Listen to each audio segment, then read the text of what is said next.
Ako si Carlo. Sa mata ng marami, isa lang akong karaniwang anak Yes! Walang tao!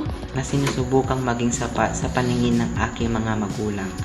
Lumaki ako sa isang pamilyang puno ng pangarap para sa akin. Mga pangarap na inaasahan nilang aking tutuparin. Pero may isang katotohanan na matagal ko nang kinikimkim. Isang bahagi ng aking sarili na hindi ko pa kayang ipakita. Na bakla ako at hindi alam to ng mga magulang ko. Carlo, andyan ka na ba? Wait lang po, Nay! Nabibis lang po! Ito ang kwento, ang kwento ng isang Opo. anak na naghahanap Ano po ng yun, lakas Nay? ng loob para maging totoo. Hindi lang sa mundo, kundi lalo na sa sarili ko. Nay! Walang si tatay! Gato ni Jana nini man sumpot, nyaman sinukala.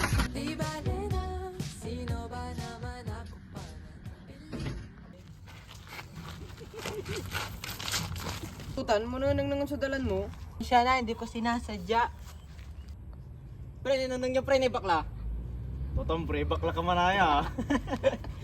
Kam pre, aray bakla pre, ang kabagay dya pre. Tama pre, aratay bakla pre. Sarotad lipunan iratan pre. Pre, Duga, pre, duga. Ano ba mo nga akong hawakan?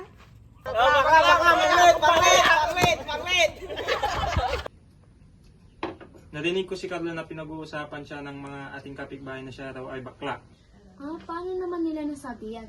Nakita daw ng mga kapitbahay na siya ay pakimbot-kimbot at kasama ang mga babae. Basta ka naman nagpapaniwala sa mga yan, ba't di mo muna tanungin si Carlo? Basta pag nalaman kong bakla yan, hindi ko yan mapapatawad.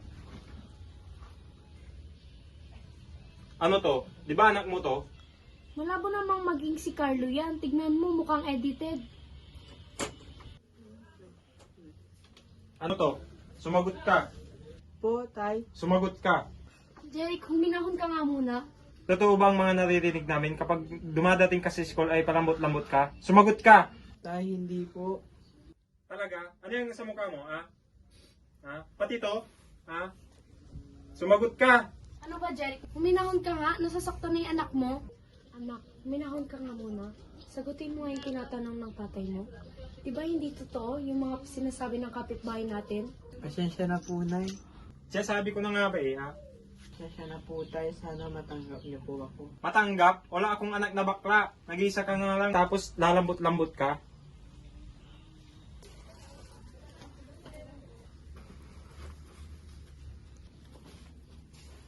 Ayos ka.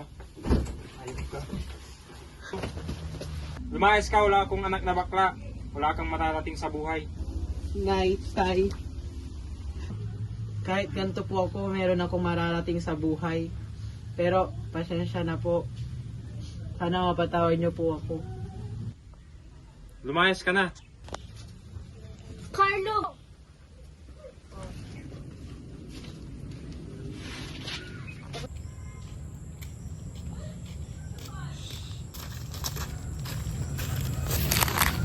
Bio, nag-post si Carlo. Tingnan mo.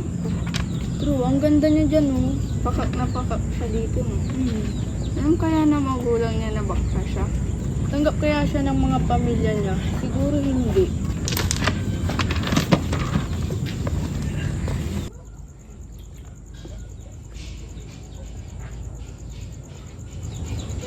Bio, si Carlo, oh. Hala, si Carlo! Tara, puntahan natin siya. Tara. Hoy, Carlo! Uy, Carlo, ba't ka nandito? Nangyari, ba't ka andito? Pinalayas ako. Tara, doon na lang muna natin pag-usapan.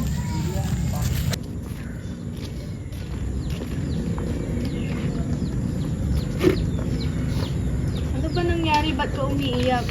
Pinalayas ako, be. At alam na nilang bakla ako. Oh, inom ka muna ng tubig. Tumahan ka na.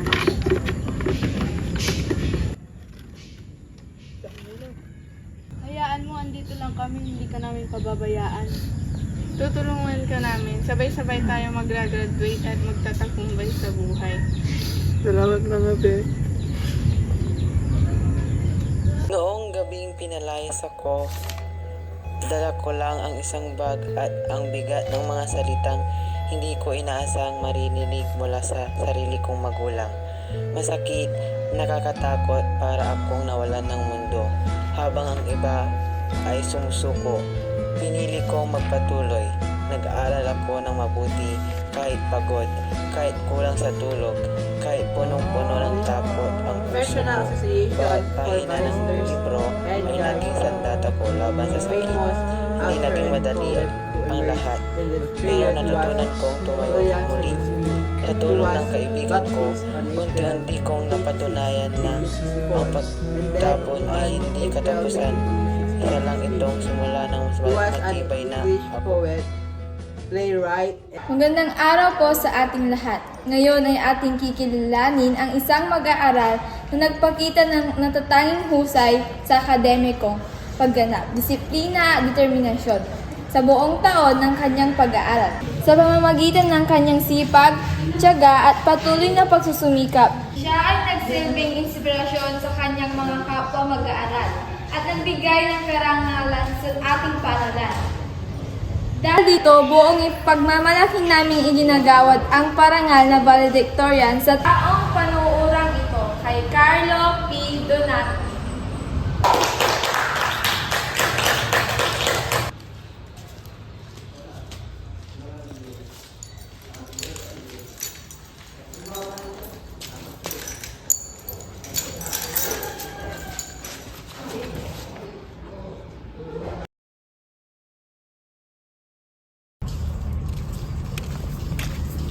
Kamusta na kaya si Carlo? Pabayaan mo na yun. Siya naman ang may kasalanan kung ba't ko siya pinalis. Umalis siya dahil pinalayas mo. Kung gusto niyang bumalik, bumalik siya. Hindi ko na yung problema.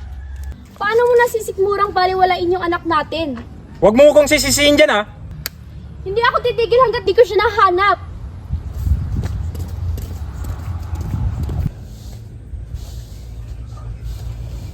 Nasaan si Carlo? Lasing ka na naman. Nasaan na ba siya? Nakauwi na ba siya? Hindi ko alam kung babalik pa siya. Nagsisisi ako. Sigurang nagsisisi. Kailangan kanya galit ang pinairal mo. Ngayon nagsisisi ka?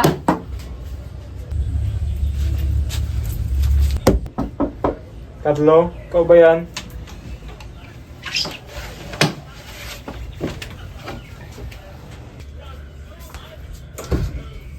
Ikaw ba yan?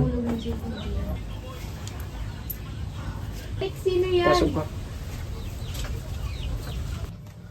Carlo? Nice, Carla, not Carlo. Buti bumalik ka! Nay, tay, successful na ako sa buhay. Engineer na ako. Nak, pinapatawad mo na ba ako? Napatawad na po kita noon pa. Nak, sorry wala kami nung panahon na kailangan mo ng karamay. Okay lang yan, basta, Nay, happy tayo ngayon. Tanggap ka na namin kahit maging ano ka pa. Mula sa karahasan ni Carlo, malinaw na ipinapakita kung gaano kasakit at kabigat ang epekto ng diskriminasyon sa isang tao. Ang pambubuli sa paaralan ay hindi lamang simpleng biro o panlalait. Ito ay nakakasira ng tiwala sa sarili at maaaring magdulot ng matinding takot, lungkot at pag-iisa. Higit pa rito, ang hindi pagtanggap ng sariling magulang ang isa sa pinakamalalim na sugat na maaaring maranasan ng isang anak. Mas lalong nagiging mahirap para sa isang LGBTQ na individual ang tanggapin ang sarili. Ang pagiging bakla o bahagi ng LGBTQ ay hindi kasalanan at hindi kahinaan. Ang tunay na mali ay ang diskriminasyon, paghusga, at kakulangan ng pag-unawa. Bilang mga miyembro ng lipunan, tungkulin nating maging marespeto, makatao at bukas ang isipan. Ang pagtanggap at pagmamahal, lalo na mula sa pamilya at paaralan, ay maaaring magbigay ng lakas at pag-asa sa mga tulad ni Carlo upang ipagpatuloy ang kanilang pangarap at maging totoo sa kanilang sarili. Sarili sa akin, di ako kilala.